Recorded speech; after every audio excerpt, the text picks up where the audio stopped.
فيديو النهارده عن الذكاء الاصطناعي واللي احنا وصلنا له مع الذكاء الاصطناعي. طبعا كلنا عارفين الشات جي بي تي وعارفين ان قصه الشات جي بي تي دي كبيره جدا وحصلت مهرجانات على البرنامج ده اول لما نزل. انما الشات جي بي تي نزل امكانيات في الابديت الجديد شات جي بي تي 4 حاجات غريبه فوق ما انت تتخيل. تعالى هوريك حاجه عمليه ومجانيه ويلا ندخل في الفيديو عشان ما اطولش عليك. تعالى.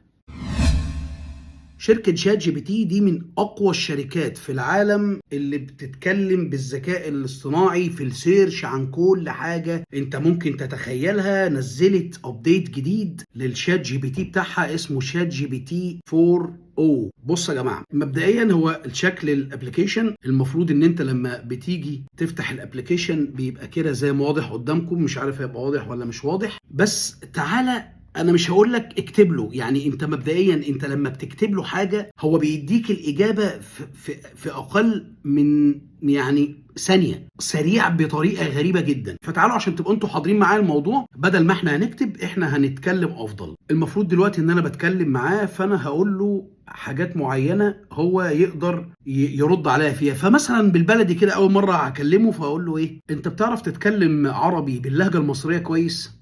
اقدر اتكلم مصري كويس. تحب نتكلم عن ايه؟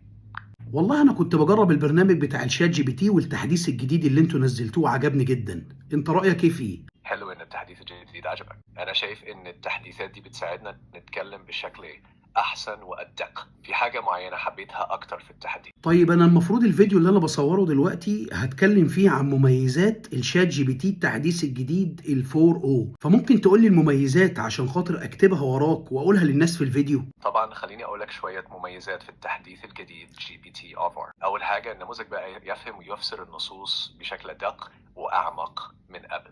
تاني حاجه بقى في تحسين كبير في توليد النصوص بحيث تكون اكثر طبيعيه واقل تكرارا. ثالث حاجه النموذج بقى يقدر يتعامل مع مجموعه اوسع من المواضيع، وده بيسهل على المستخدمين انهم يلاقوا اجابات لاسئلتهم بشكل اسرع. واخيرا التحديث الجديد بيحسن التعامل مع النصوص الطويله والموضوعات. كل اللي انا دار بيني وبينه دوت اي حاجه انا ممكن اسالها له بيجاوبني عليها بكل سهوله. وبعد ما بقفل معاه ببص الاقيه الحاجات اللي كانت بيني وبينه كاتبها لي. عايز تساله عن اي حاجه تتخيلها يا راجل ده انت. طب يعني بلاش، هديك حاجه اسهل. محتاج اعرف طريقه عمل صينيه بطاطس بالطريقه المصريه. هقولك على طريقة سهلة لعمل صينية بطاطس بالطريقة المصرية. أول حاجة تحتاجي مكونات زي بطاطس، بصل، طماطم، ثوم، مرقة دجاج، ملح، فلفل وبهارات حسب الرغبة، وحتة زبدة أو زيت. الخطوات: أول حاجة قشري البطاطس وقطعيها شرائح رفيعة. بعدين قطعي البصل انا من رايي كفايه عليكم كده عشان كده انتوا هتجوعوا مني. مش بس كده، انت ممكن تستخدمه في شغلك كمان. انت ممكن تخليه لو انت مثلا بتدرس او في جامعه ولا حاجه ممكن تخليه يكتب بحث مكانك عادي جدا.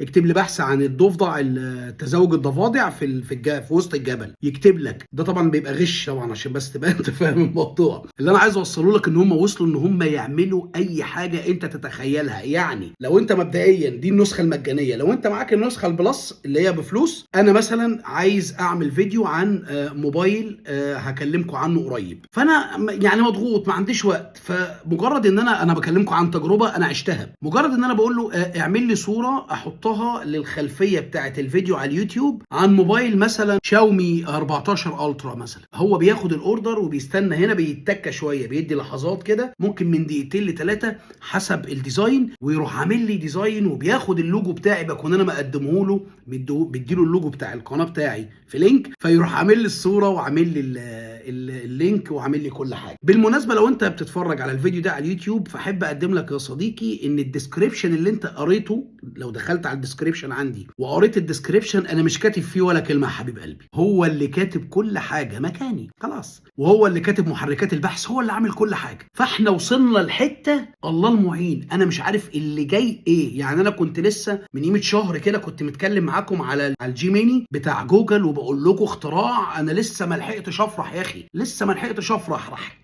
مديني على وشي شات جي بي تي على كل الماركت اللي موجوده عندك، سواء انت معاك ايفون زي ما انا بتعامل، او سواء انا كنت بقى اهو من جالاكسي فولد 4 الموبايل الثاني، على الايباد، كل حاجه هتنزل الشات جي بي تي واستمتع، وقول لي في التعليقات اغرب حاجه انت سالتها له وهو رد عليك. لازم تكتب لي في التعليقات سؤال انت سالته له وهو رد قال لك ايه. خدها كوبي بيست، انت مش هتتعب في اي حاجه. تابعنا يا صديقي لو انت اول مره تشوفني. احنا بنعمل فيديوهات مقارنات بين الموبايلات الايفون والموبايلات الفلاج شيب حول العالم. بنحاول وبنسعى جيدا ان احنا نجيب لك اماكن موثوق منها تقوم بيها بخدماتك التكنولوجيه، سواء كانت موبايلات او كمبيوتر بي سي او لابتوب او ما شابه ذلك. حابب تشوف فيديوهاتي منسقه تحت بعضيها بعناوينها مفصله كده، هتلاقيها على اليوتيوب تشانل احمد تربو. اتمنى ان انت تشترك في القناه وتفعل زر الجرس عشان يجيلك كل جديد. سند رسائلك على الانستجرام، اعذرني لو بطول في الرد عليك، ضغط رسائل والله مش اكتر. كان معاك احمد تربو، سلام عليكم.